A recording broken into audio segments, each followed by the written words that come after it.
Ada yang kebakar. Apar Pak, tambahan apar Pak. Ini mumpung belum besar.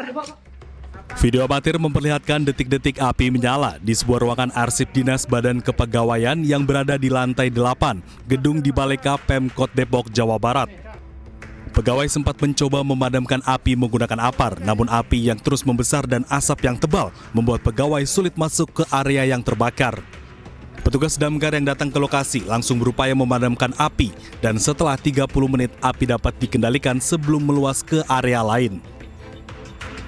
Petugas menyebut dugaan sementara kebakaran akibat korsleting listrik. Dugaan kemungkinan tuh yang kebakar korsleting listrik ya. Di lantai berapa, Bang? Di lantai 8 di ruang BKPSDM. BKPSDM. Ya.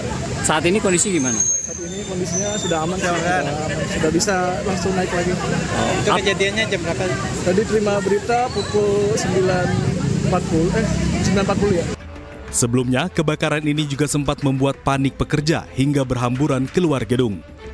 Usai dilakukan pendinginan oleh petugas dan proses pengeluaran asap, gedung di Baleka Pemkot Depok pun sudah dapat beroperasi seperti biasa. Dari Depok, Jawa Barat, Iyung Rizky, iNews melaporkan.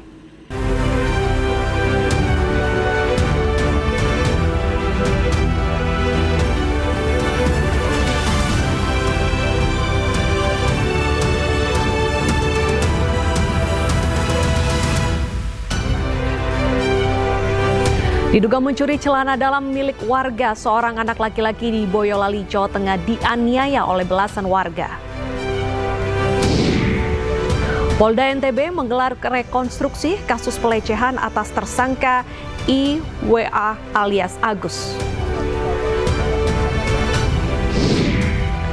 Kursi Ketua Umum Palang Merah Indonesia menjadi rebutan, Yusuf Kala angkat bicara.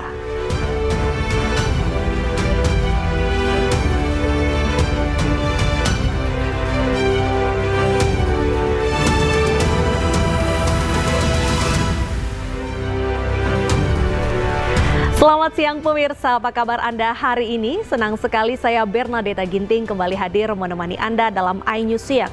Selain 3 berita utama tadi, iNews Siang juga akan menyuguhkan beragam informasi penting lainnya. Kita awali iNews Siang hari ini dari kebakaran hebat yang melanda permukiman warga di Kemayoran, Jakarta Pusat. Puluhan unit mobil pemadam kebakaran dikerahkan untuk memadamkan api. Luar besar apinya. Aduh, lambat sekali. Kobaran api dengan cepat menghanguskan permukiman padat penduduk di Jalan Gempol, Kemayoran, Jakarta Pusat, Selasa siang.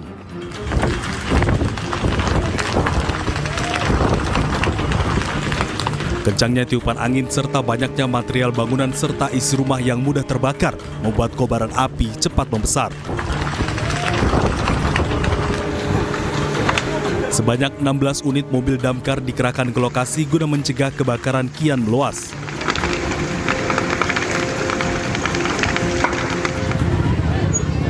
Warga yang panik berusaha untuk menyelamatkan harta benda mereka. Sejumlah warga tak kuasa menahan tangis melihat rumah mereka habis terbakar. Tiba-tiba api gede. Dari listrik atau kompor apa, Bu? Otot. Sempat ada ledakan nggak, Bu, atau gimana, Bu? Tiba-tiba api aja, Bu. Rumah Ibu kena, rumah Ibu.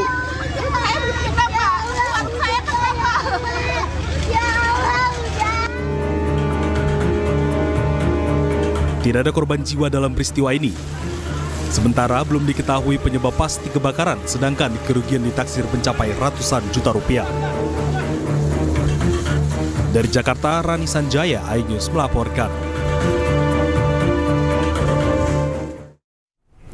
Pasca kebakaran yang melanda ratusan rumah di pemukiman padat penduduk di kawasan Kebon Kosong, Kemayoran, Jakarta Pusat, ribuan warga terpaksa mengungsi ke sejumlah posko. Ribuan warga di pemukiman padat kawasan Kebon Kosong, Kemayoran, Jakarta Pusat kehilangan tempat tinggal akibat hangus dilahap si jago merah pada Selasa siang. Adapun penyebab kebakaran sementara diduga karena terjadi korsleting listrik di sebuah rumah. Api merambat hingga mengakibatkan sebanyak 200 rumah warga dan hangus terbakar. Total diperkirakan sebanyak 600 kepala keluarga dan 1.800 jiwa terpaksa mengungsi.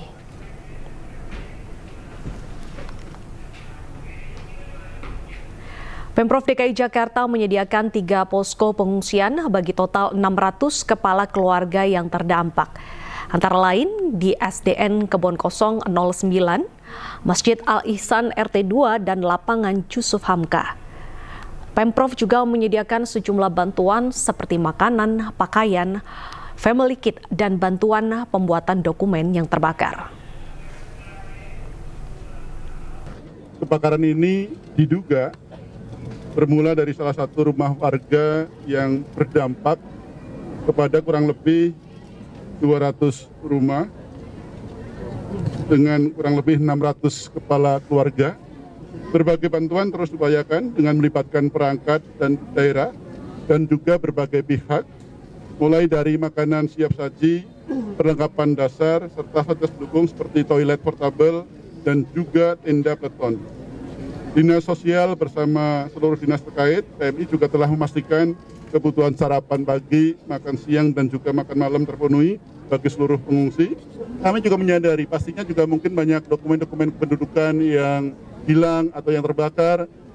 Kita juga hadirkan Dinas Kependudukan untuk melayani pelayanan kependudukan, baik itu penggantian KTPL, kemudian kartu keluarga, kartu identitas anak, akte, dan berbagai catatan sipil lainnya. Dari semalam udah makanan, terus selimut, alat pampers, peralatan mandi, buat bayi juga udah ada.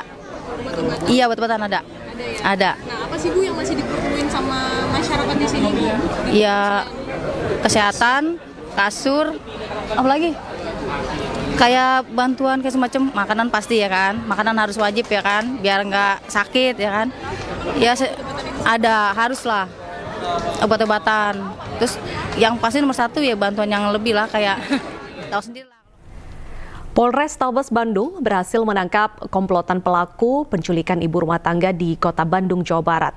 Pelaku ditangkap di sebuah rumah kontrakan, sementara polisi masih menyelidiki motif dan penculikan tersebut.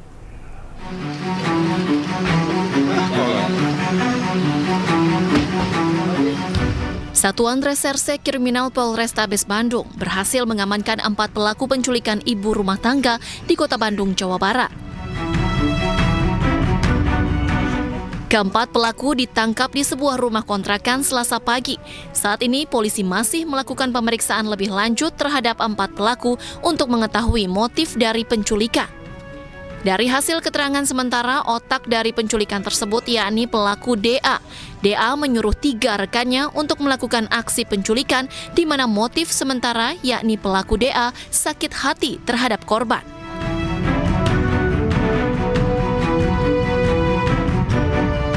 Ada 4 pelaku yang kita amankan, yaitu inisial AS, TA, AT, dan DA.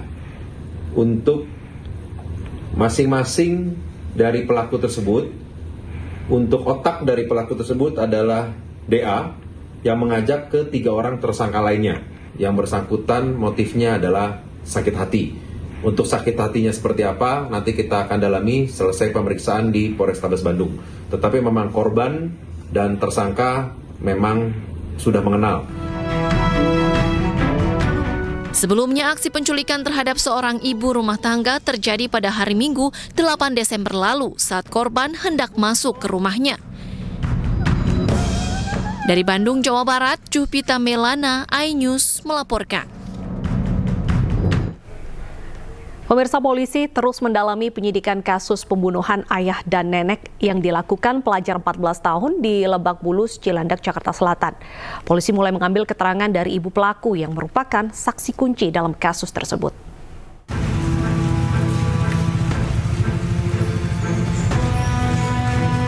Penyidik Satreskrim Polres Metro Jakarta Selatan mengambil keterangan ibu dari anak pelaku pembunuhan ayah dan neneknya di Lebak Bulus, Jakarta Selatan.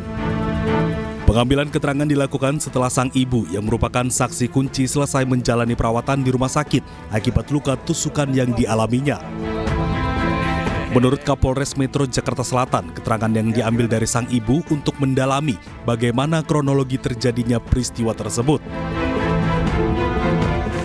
Pada hari ini saksi kunci yang mengalami penganiayaan sang ibu sudah kita bisa ambil keterangan, nanti akan kita sampaikan perkembangan terkait dengan peristiwa Cilandak ini.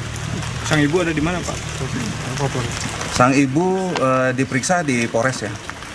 Sudah keluar dari rumah sakit ya, Pak? Sudah keluar dari rumah sakit. Tapi masih didampingi oleh psikolog ya, karena yang bersangkutan juga terguncang lah gitu, dengan peristiwa ini. Sudah dipertemukankah antara ibu dengan anaknya, Pak? Hingga saat ini belum, karena anak masih ada di rumah aman ya. Untuk kondisi ibu? Sementara hingga saat ini, anak yang berkonflik dengan hukum tersebut masih berada di LPAS tempat penitipan sementara. Selain itu, penyidik juga memeriksa soal pemeriksaan psikologi sang anak yang telah beberapa kali dilakukan sebelum peristiwa pembunuhan terjadi. Penyidik juga menyebut hingga saat ini juga ibu dan anak tersebut belum dipertemukan.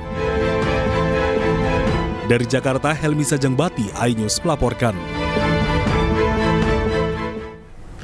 Diduga mencuri celana dalam milik warga, seorang anak laki-laki di Boyolali, Jawa Tengah dianiaya oleh belasan warga. Korban yang masih di bawah umur tersebut mengalami sejumlah luka di kepala dan tubuhnya.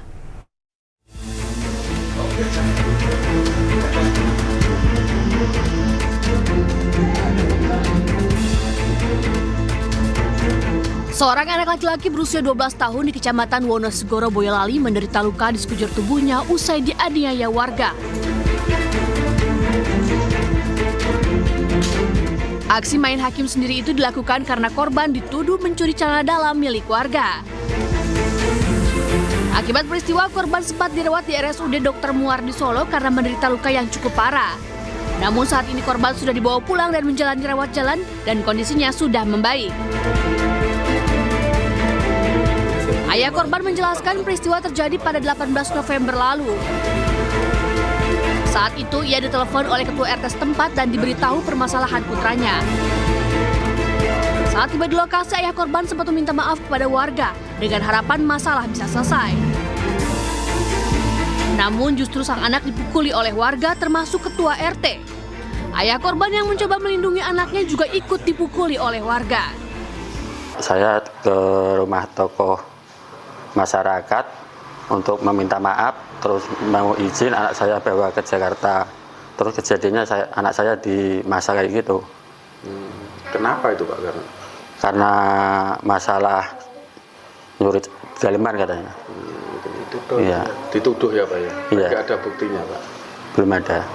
Nggak ada. Terus dengan adanya kejadian kemarin, kami atas nama Kepala Desa berharap untuk mediasi damai kita upayakan, sampai sekarang belum ada titik temu. Kami atas nama Kepala Desa mengharapkan untuk menjaga keutuhan masyarakat. Sampai saat ini oleh penyidik, khususnya PA, sudah melakukan beberapa proses, yaitu pemeriksaan terhadap beberapa saksi. Gitu. korbannya itu masih di bawah umur? Korban masih di bawah umur. Hingga kini kasus penganiayaan secara bersama-sama yang dilakukan oleh belasan warga terhadap seorang anak laki-laki yang masih di bawah umur tersebut masih dalam proses penyelidikan Polres Boyolali. Dari Boyolali, Jawa Tengah, Tata Rahmanta, iNews melaporkan. Polda NTB menggelar rekonstruksi kasus pelecehan atas tersangka IWAS alias Agus Buntung. Informasinya hadir usai jeda berikut.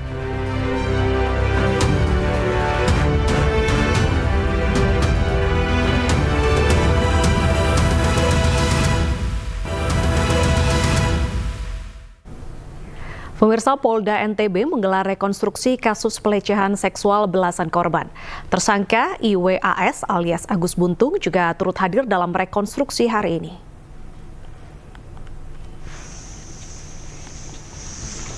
Polisi menggelar rekonstruksi yang melibatkan Agus Buntung di 3 lokasi. Di antaranya adalah Taman Udayana, Islamic Center, dan Nangs Homestay. Kasus pelecehan seksual ini bermula dari laporan salah satu korban, yaitu pada tanggal 7 Oktober silam. Saat ini sudah ada 15 korban yang melapor ke polisi. 11 diantaranya berstatus mahasiswi, 1 orang alumni, dan 3 lainnya anak di bawah umur.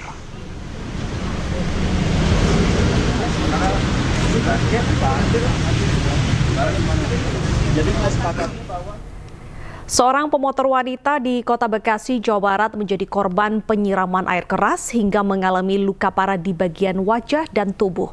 Motif dibalik penyiraman ini belum diketahui pasti, namun diduga pelaku dan korban saling kenal. Ada orang siram air keras tuh. Seorang wanita pengendara motor disiram air keras oleh seorang pria di Jalan Raya Perjuangan Bekasi Utara, Kota Bekasi. Terlihat kepanikan korban yang tengah berhenti di pinggir jalan dan langsung membuka baju yang terkena air keras.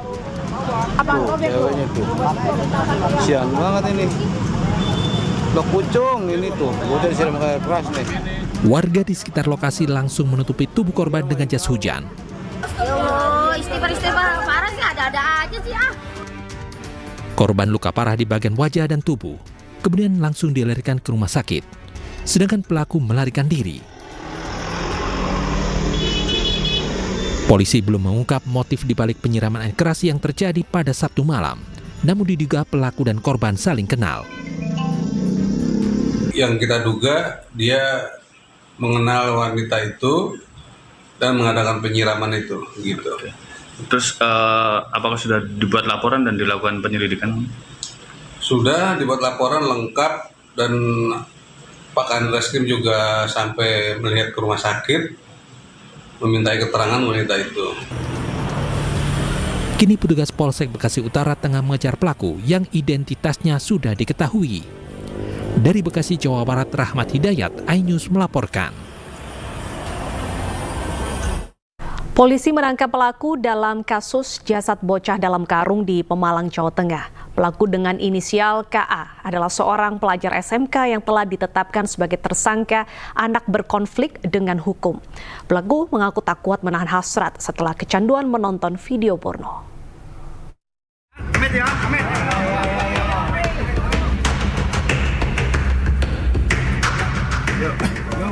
Tersangka kasus pembunuhan bocah dalam karung tidak dihadirkan dalam press release pengungkapan kasus karena masih berusia di bawah umur. Tersangka KA merupakan kerabat dan juga tetangga dekat korban.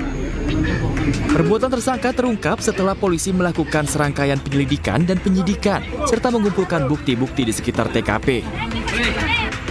AKP Andi Oktavian, Kasat Reskrim Polres Pemalang mengatakan saat warga melakukan pencarian, tersangka yang pertama kali mengerahkan penemuan jasad bocah dalam karung tersebut. Karena hasrat dan pengen tahu, akhirnya dia melakukan hal tersebut. Tapi tersangka tidak, karena panik, yang anak korban teriak, kemudian yang bersangkutan membekap. Keluarga korban masih berduka dan syok dengan kejadian memprihatinkan tersebut. Mereka berharap agar pelaku dihukum seberat-beratnya. Sesuai hukum ya? Atas perbuatannya, tersangka atau anak berkonflik dengan hukum dikenakan pasal perlindungan anak dengan ancaman hukuman maksimal 15 tahun penjara dan didenda 5 miliar rupiah. Dari Pemalang, Jawa Tengah, Suryono Soekarno, iNews melaporkan. Aksi nekat mantan Satpam Kantor Pelayanan Pajak Pratama Kota Bumi Ditjen Pajak Kementerian Keuangan menjadi sorotan. Pelaku atas nama Agus Rahmat nekat membakar salah satu ruangan di kantor pajak lantaran sakit hati usai dipecat.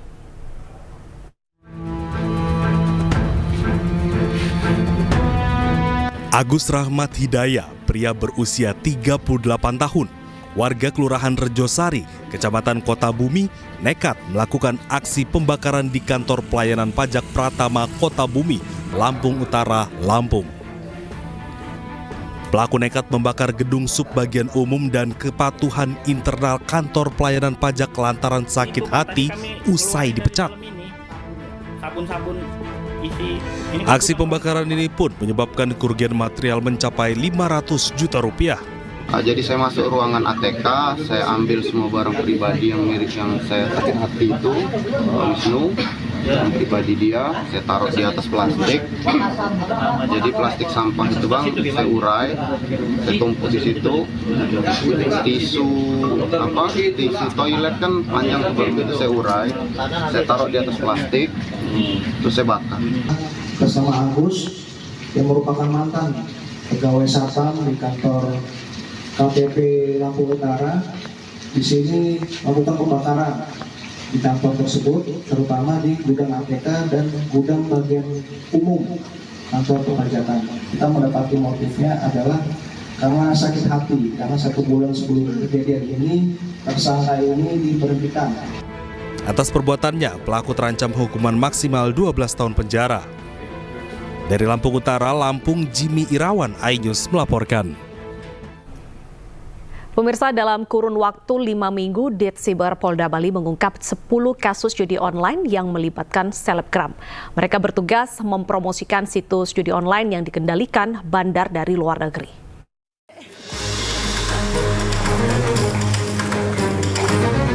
Ditsiber Polda Bali menetapkan 10 orang selebgram sebagai tersangka dalam kasus judi online. Modus operandi para tersangka rata-rata sama dengan mengiklankan judi online melalui media sosial. Para selebgram yang terlibat dalam promosi ini rata-rata mengikuti puluhan hingga ratusan ribu pengikut. Mereka ditugaskan mempromosikan 10 hingga 15 situs judi online yang tersebar di dunia maya. Para tersangka memperoleh bayaran dengan sistem gaji mulai dari 500.000 hingga 60 juta rupiah per bulan. Gaji bukan bagi hasil. Mereka disampaikan di awal, ditawarkan di awal, ini loh, tolong sampaikan ini situs judi yang pertama kali. Pasti dia nanya, dia tahu situs apa kan gitu kan. Mereka sadar. Dan itu sadar tahu salah gitu. Karena tawaran cuman numpang aja istilahnya dia di akunnya dia kan, linknya itu mereka dapat uang, itu yang membuat mereka tergiur untuk ikut mempromosikan judi online tersebut. Para tersangka dijerat dengan pasal tentang perjudian dan UU ITE dengan pidana maksimal 10 tahun penjara. Dari Denpasar, Indira Ari, iNews melaporkan.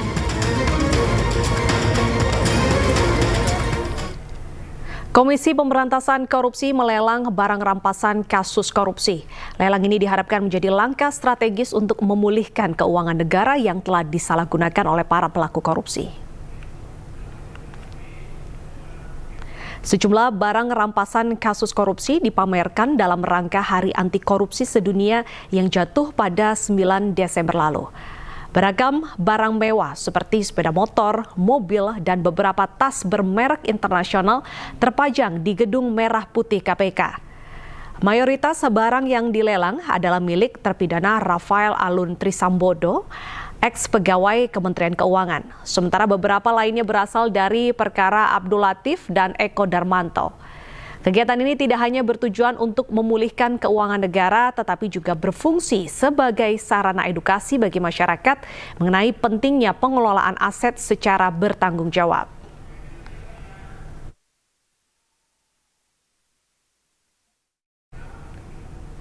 Pemirsa, sesaat lagi iNews Siang akan kembali dengan informasi terkait perebutan kursi Ketua Umum Palang Merah Indonesia bersama rekan saya Togi Sinaga.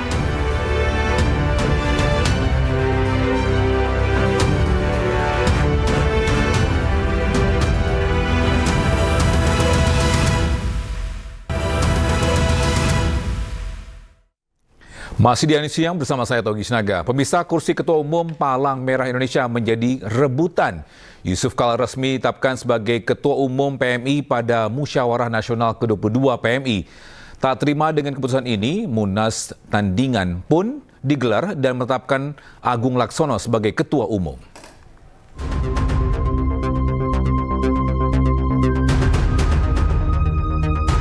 Perebutan kursi Ketua Umum PMI terjadi antar Yusuf Kala dan Agung Laksono. Kisruh ini berawal usai Musyawarah Nasional ke-22 Palang Merah Indonesia yang menetapkan kembali JK sebagai Ketua Umum PMI. Akibatnya, muncul Munas Tandingan yang menetapkan Agung Laksono sebagai Ketua Umum. Menanggapi dualisme ini, Agung Laksono menyebut akan melaporkannya ke Kementerian Hukum. Langkah selanjutnya apa, Pak? Ya kami laporkan ke Kumham, nanti secara kan memang langsung dari situ bisa dinilai kronologisnya, dilakukan bersikap bisa dinilai oleh mereka. Kami tidak bisa mengklaim sendiri, jarak. Saya kira mereka juga. Sementara itu Ketua Umum PMI versi Munas 22, Yusuf Kala menilai terpilihnya Agung Laksono dari Munas Tandingan tidak sah sebab menurut JK pencalonan Agung Laksono tidak memenuhi syarat. 50 tapi 15 tidak sah, ya 35. Tidak memenuhi 20%. Ngomong boleh aja, mengatakan 1000 pendukung saya boleh aja kalau ngomong. Kalau mengklaim boleh saja. Boleh aja, silakan. Tapi buktinya mana? Iya. Terkait polemik ini, Menteri Koordinator Bidang Pembangunan Manusia dan Kebudayaan Pratikno mendorong Palang Merah Indonesia untuk tetap solid meskipun tengah menghadapi polemik. Pratikno berharap konflik ini tidak mengganggu pelayanan PMI kepada masyarakat. Tim Liputan iNews melaporkan. Dan bisa rekan saya Davi Pratama berkesempatan untuk berbincang langsung dengan Ketua Umum Palang Merah Indonesia Yusuf Kala terkait kisruh di Palang Merah Indonesia. Pemirsa, berjumpa lagi bersama saya Davi Pratama. Pemirsa, saat ini saya sudah berada di kediaman seorang tokoh bangsa, tokoh nasional yang saat ini juga masih aktif di kancah nasional dengan berbagai kegiatannya. Saya berada di rumah Wakil Presiden ke-10 dan ke-12 Republik Indonesia, sekaligus Ketua Umum Palang Merah Indonesia, Bapak Muhammad Yusuf Kala. Apa kabar, Pak JK? Baik, Assalamualaikum. Salam. Sehat, Pak? Sehat. Sehat ya, alhamdulillah ya. Ini masih aktif nih Pak JK. Saya ingin memulai dengan pertanyaan, Pak JK saat ini masih aktif di berbagai kegiatan. Kemudian kemarin yang terakhir juga Pak JK terpilih kembali menjadi Ketua Umum Palang Merah Indonesia. Nah, sebenarnya apa visi Palang Merah Indonesia ke depannya, Pak? Ya, Palang Merah Indonesia itu kan organisasi untuk kemanusiaan. Bagaimana mengurangi penderitaan manusia, masyarakat, baik karena bencana atau perang, ataupun karena perbuatan manusia. Nah, kita Indonesia ini berbagai bencana telah terjadi. Memang kita berada di ring of fire. Karena itu kegiatan Palang Merah haruslah kontinu dan teratur dan siap siaga untuk segala kemungkinan yang ada. Sampai juga apabila ada masalah seperti konflik dan sebagainya, maka Palang Merah harus siap untuk menjadi penengah atau siap untuk mendukung untuk orang-orang yang kena korban daripada itu. Itu visinya Palang Merah yang kita kerjakan bagi kita, itu visi kita semua, para relawan Palang Merah, pengurus Palang Merah, dan juga pimpinannya tentunya. Nah, kemudian kemarin Bapak diberikan waktu 1 bulan nih untuk membentuk kepengurusan, Pak. Ya. Nah, saat ini nama-namanya sudah ada belum nih, Pak? Kan sebulan, baru kemarin 1 hari. Oke. Belum rapat formatur, ini menentukan formatur. Jadi ada kriteria khusus nggak sih Pak untuk berada di dalam kepengurusan? Ya, kriterianya pertama tentu mau berbakti secara sukarela kepada kemanusiaan, dan juga mempunyai waktu yang cukup, dan mempunyai kemampuan fisik yang baik untuk tersebut, sehat itu jasmani rohani untuk bekerja untuk kemanusiaan secara sukarela. Oke. Kemudian bicara soal tantangan, Pak. Tantangan Palang Merah Indonesia ke depannya seperti apa? Khususnya kita tahu tadi Bapak katakan bahwa fokus di misi kemanusiaan. Kemudian dilihat dari landscape situasi Indonesia yang saat ini musim hujan, kemudian juga ada banyak bencana juga. Tantangan ke depannya seperti apa? Ya, tantangannya yang ke depan ialah bahaya yang mungkin akibat perubahan iklim. Ya, itulah terjadi di mana-mana terjadi bencana alam karena perubahan iklim itu, dari banjir, kemudian longsor, gempa bumi, atau gunung meletus. Semua itu tantangan-tantangan yang makin besar, sehingga kita harus makin aktif dan siap siaga untuk itu. Kalau bicara soal tantangan ke depan Pak, artinya teman-teman yang nantinya akan masuk ke dalam kepengurusan Palang Merah Indonesia harus tahu Pak ya tentang tantangan yang akan dihadapi. Oh ya tentu harus tahu dan harus siap. Harus ada pelatihan-pelatihan untuk itu. Seperti sekarang kita untuk mencegah adanya akibat perubahan iklim, maka Palang Merah membentuk tim untuk perbaikan lingkungan. Ada 1 juta lebih, 1,5 juta relawan, kita harus latih untuk menanam pohon di lingkungannya masing-masing. Setiap orang mesti minimum 10 pohon setiap tahun gitu kan, sehingga bisa terjadi penanam pohon 10 juta oleh Palang Merah seperti itu. Itu bisa diwujudkan Pak ya di Indonesia, mengingat bisa karena kita mengadakan pembibitan, kemudian anak-anak sekolah yang menjadi relawan PMI juga harus menanam pohon dimanapun, menanam pohon di depan rumahnya, di tempat umum, dekat sekolah atau di bukit-bukit, dimanapun. Yang penting dia membangun. Oke. Nah, bicara soal tantangan juga Pak, tantangan ini kan tidak hanya dalam misi kemanusiaan yang dihadapi oleh PMI. Kemarin juga ada tantangan tersendiri, termasuk ada pihak-pihak yang memang mengklaim atau mengadakan munas tandingan. Tanggapan Pak JK seperti apa? Sebenarnya itu bukan tantangan.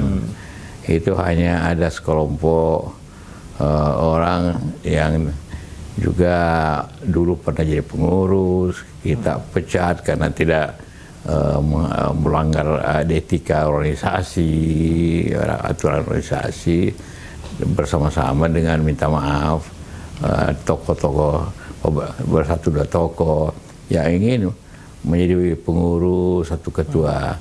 Tapi syarat di Palang Merah itu untuk menjadi calon harus minimum didukung 20% daripada anggota yang punya hak suara, dan itu harus lebih 100 suara. Nah, kemudian terjadi kemarin yang saudara Agung Laksono hanya didukung 30 suara yang sah, jadi tidak mungkin menjadi calon. Oh, faktanya didukung 30 suara yang sah Pak ya? Tapi dari sana mengklaim didukung ada banyak begitu. Faktanya seperti apa kemarin Pak? Yang mau didukung itu harus tertulis masuk ke panitia yang sebelum tanggal 30. Yang masuk cuma 50 tapi 15 tidak saja 35. Tidak memenuhi 20%. Ngomong boleh aja, mengatakan 1000 pendukung saya boleh aja kalau ngomong. Kalau mengklaim boleh saja. Boleh, silakan. Tapi buktinya mana? Iya. Kemudian apa upaya yang Anda lakukan menanggapi hal itu, Pak? Tidak ada apa-apa. Kita berjalan biasa saja. Tidak perlu melakukan apa-apa. Tidak memenuhi syarat ya sudah. Tidak ada apa-apa. Kita ini PMI tidak ada apa-apa. Bahwa ada yang tidak puas silakan aja. Terus sudah selesai kongres, munas. Tidak ada apa-apa ya? Tidak ada apa-apa. Artinya kemarin Munas justru solid Pak ya, kepengurusan mendukung Bapak? Iya solid. 95% pendukung mendukung. Ada 5% yang diam, tidak mengatakan tidak, tapi dia tidak mengajakkan tuntutan. Okay. Artinya kalau ada yang mengklaim sebagai pengurus, kemudian katakanlah dia sudah tidak berada di dalam kepengurusan, katakanlah melanggar ADART Pak, itu kemudian berada di sana, ini seperti apa Pak? Pelanggaran. Kalau jadi sudah dipecat mengatakan dia pengurus, bagaimana mungkin sudah dipecat? Karena mendirikan organisasi, kemudian dia organisasi yang abal-abal, kemudian organisasi itu mengundang seluruh pengurus PBB. Mana bisa? Contohnya kalau saya ketua organisasi yang resmi pun kalau terus saya undang panggil semua pengurus daerahnya PDIP, tentu ngamuk PDIP, tentu melanggar saya. Gitu kejadiannya. Penghinaan itu namanya. Penghinaan dan melanggar ADART tentu saja Pak. Oh ya, bukan saya, itu tidak melanggar apapun. Ya, karena Tidak mungkin ada organisasi di luar PMI memanggil pengurus PMI di daerah. Itu kan penipuan. Oke. Iya, dan itu menghina PMI namanya. Diundang. Yang datang itu salah. Kenapa datang? Pada orang yang ngundang bukan PMI. Tidak menempuh jalur hukum, Pak? Iya. Ya, sementara ini lagi kita pikirkan untuk menyusun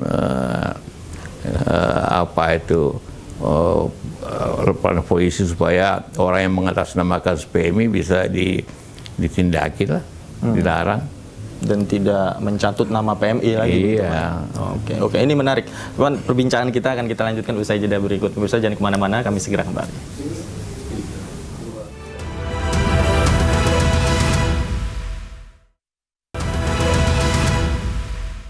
Bersama saya Davi Pratama dan saya masih ditemani bersama Pak Yusuf Kalla. Pak JK, tadi Anda katakan bahwa ketika ada orang-orang yang memang mencatut nama Palang Merah Indonesia, kemudian juga tidak sesuai dengan ADART, ini kan melanggar sebuah aturan.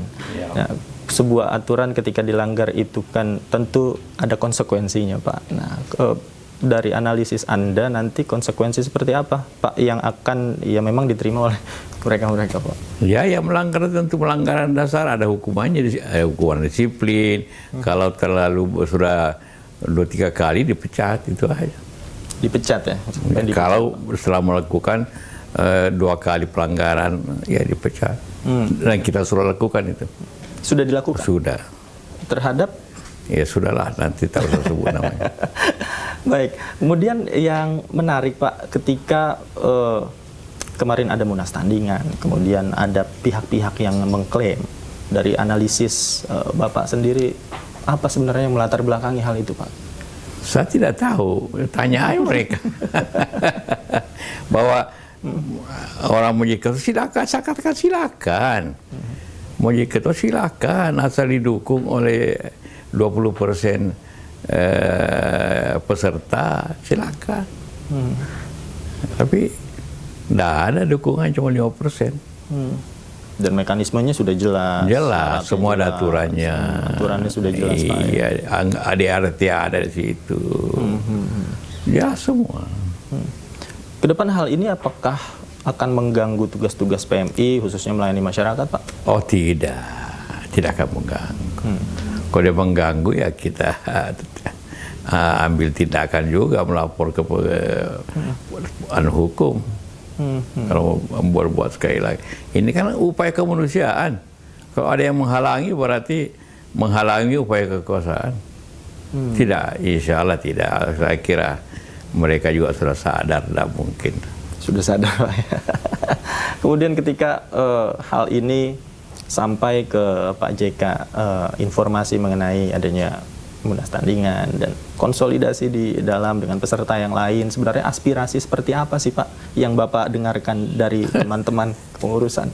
Ya, aspirasi baik untuk kemajuan PMI. Di samping itu juga sejak semuanya beberapa bulan lalu atau malah setahun lalu, semua ingin agar, saya sebenarnya ingin istirahat juga, tapi pengurus memaksa untuk lanjutkan, ya kita lanjutkan sama-sama. Oh, jadi sebenarnya keinginan itu datang dari mereka semua? Oh iya, datang semua. Menginginkan saya tidak pernah berkampanye, tidak pernah. Sejak saya ketua umum, saya tidak pernah meminta, selalu saya diminta untuk itu. Ya. Oke, Pak JK, ketika persoalan ini mendera Palang Merah Indonesia, kemudian Bapak juga ke depannya kan akan memimpin Palang Merah Indonesia, apa fokus yang akan Pak JK lakukan, khususnya meningkatkan pelayanan untuk masyarakat, Pak JK? Ya itulah, PMI kan ada dua, melayani masyarakat dalam bentuk donor darah. Itu kita layani masyarakat. Itu tiap tahun 5 juta kantong diproduksi oleh PMI untuk orang-orang yang butuh di rumah sakit. 5 juta kantong setahun. Begitu besarnya itu. 5 juta, dan itu akan terus ditingkatkan, Pak, ya? Iya, sesuai dengan jumlah penduduk meningkat biasanya. Setiap tahun meningkat itu. Oke. Terakhir, Pak JK, menurut Pak JK, ke depan apakah hal-hal seperti ya munas tandingan, kemudian tantangan yang lain mungkin ada lagi di tubuh PMI, Pak? Ya ada saja orang-orang yang punya ambisi tapi tidak punya kemampuan. Ada saja lah di mana-mana itu orang yang ambisius mau sekali tapi tidak sanggup mendapat dukungan, ya sudah. Jangan cari alasan macam-macam. Artinya ya sudah tidak bisa mengklaim secara sepihak begitu Pak, apalagi melakukan semuanya di luar prosedur Pak ya. Jelas aturannya 20% dan itu anggaran dasar rumah tangga kan disetujui oleh Munas. Iya kan. Oke, artinya kepengurusan masih belum nih Pak ya? Iya, enggak apa-apa, pengurusan jalan terus. Pengurusan jalan terus, masih ada waktu sebulan Pak ya? Gitu kan biasa, seminggu kita selesaikan. Cuma begini, berbeda dengan organisasi lain. Palang Merah itu pengurusnya dibatasin. Kalau pusat itu hanya 21 orang. Kemudian kalau daerah provinsi hanya 17, kalau kota hanya 15. Jadi kita hanya menseleksi orang-orang yang mau kerja dengan betul, kan tidak banyak. Dan tidak banyak yang punya niat untuk bekerja untuk harus efektif. Pak, ya. Harus efektif. Baik, terima kasih Pak Yusuf Kalla sudah menjawab beberapa pertanyaan termasuk isu-isu terkini Pak. Terima kasih dan sukses selalu untuk Pak JK, sehat selalu juga sukses untuk kegiatannya di Palang Merah Indonesia ke depan. Terima kasih Pak JK. Terima kasih. Assalamualaikum. Waalaikumsalam. Pemirsa, demikian diskusi kami bersama dengan Pak Yusuf Kalla. Saya Davi Pratama pamit undur diri. Terima kasih. Sampai jumpa. Baik, bisa kita ke informasi lainnya.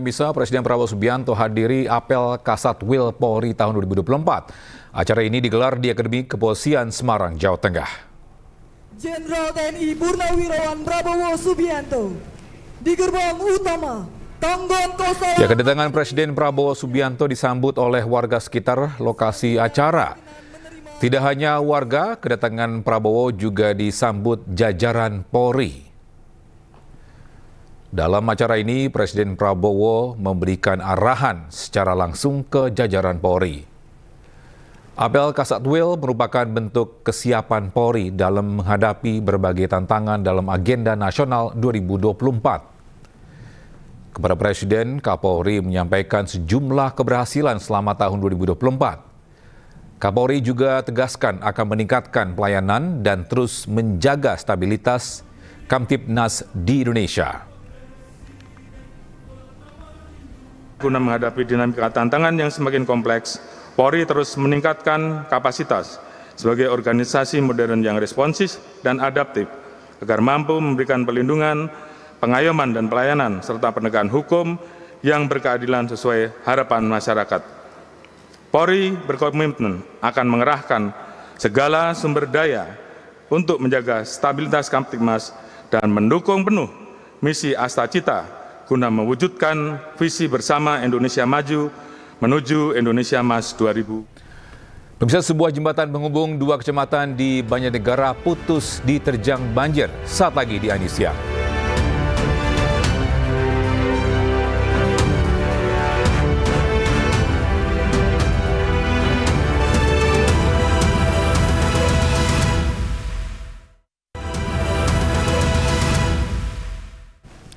Terima kasih masih bersama kami di iNews Siang. Pemirsa, ombak besar serta angin kencang kembali menerjang pelabuhan Merak, Banten yang mengakibatkan kapal sulit bersandar untuk proses bongkar muat di dermaga.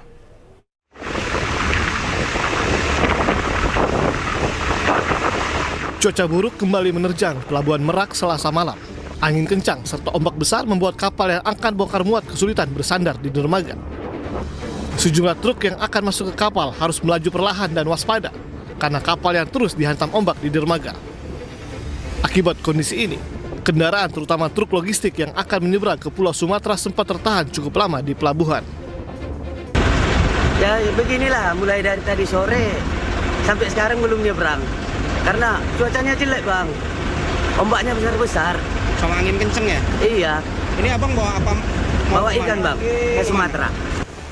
Berdasarkan data Pusat Meteorologi Maritim BMKG, kondisi ombak di perairan Selat Sunda mencapai 1,25 sampai 2,5 meter. Sementara kecepatan angin mencapai 30 km per jam yang bergerak dari arah barat daya. Dari Cilegon, Banten, Iskandar Nasution, iNews melaporkan. Ya, sementara itu sebuah jembatan penghubung dua kecamatan di Banjarnegara putus diterjang banjir. Akibatnya warga terpaksa harus memutar sejauh sekitar 75 km.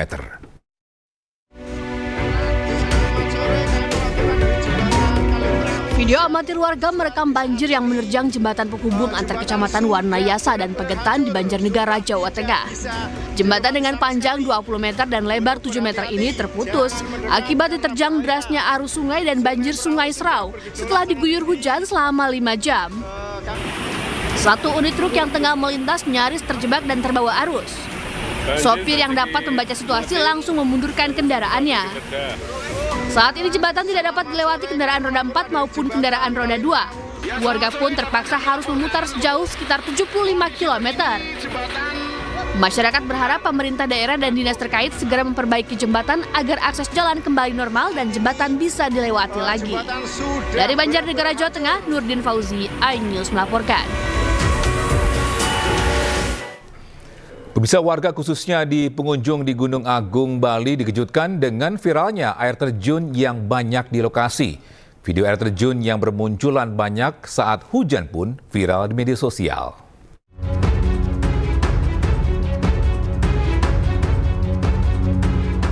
Air terjun yang tiba-tiba muncul di Gunung Agung, Bali membuat video warga viral di media sosial.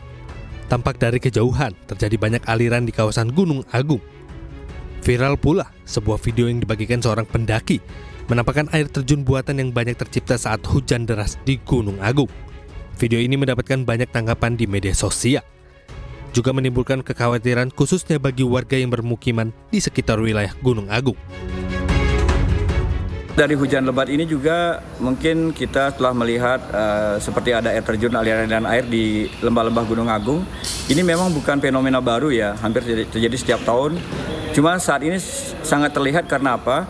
Karena sekarang di lereng-lereng lembah Gunung Agung itu atau aliran sungainya itu memang pasir batu yang ada dulu terendap di sana sudah tersapu bersih pada saat terjadi erupsi kemarin, terjadi hujan lebat. Sehingga pasir batu itu sudah hilang, hanya terlihat batu-batu putih atau seperti warna perak.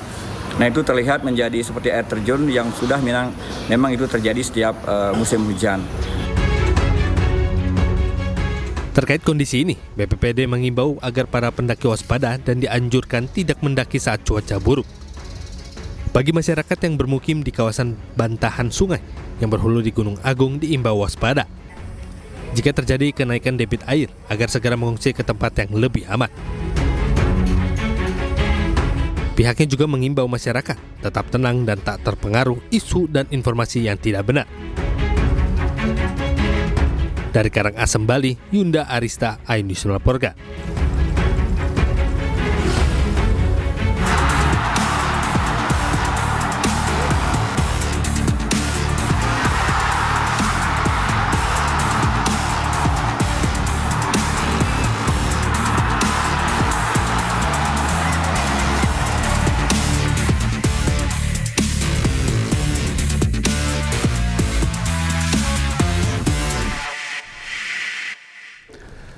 Pemirsa, Timnas Indonesia tiba di Bandara Adi Sumarmo di Boyolali, Jawa Tengah. Kedatangan Timnas untuk menjamu Laos pada laga lanjutan Grup B Piala ASEAN Cup 2024 di Stadion Manahan, Solo, Kamis besok. Dan bisa informasi ini sekaligus menutup iNews siang hari ini. Cuplikan tayangan berita iNews dapat Anda saksikan di kanal YouTube @official iNews. Saya Togi Sinaga pamit undur diri.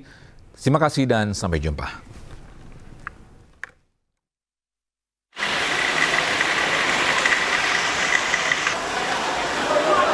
Seperti inilah suasana saat para punggawa Timnas Indonesia tiba di pintu kedatangan domestik Bandara Adi Sumarmo di Kabupaten Boyolali, Jawa Tengah.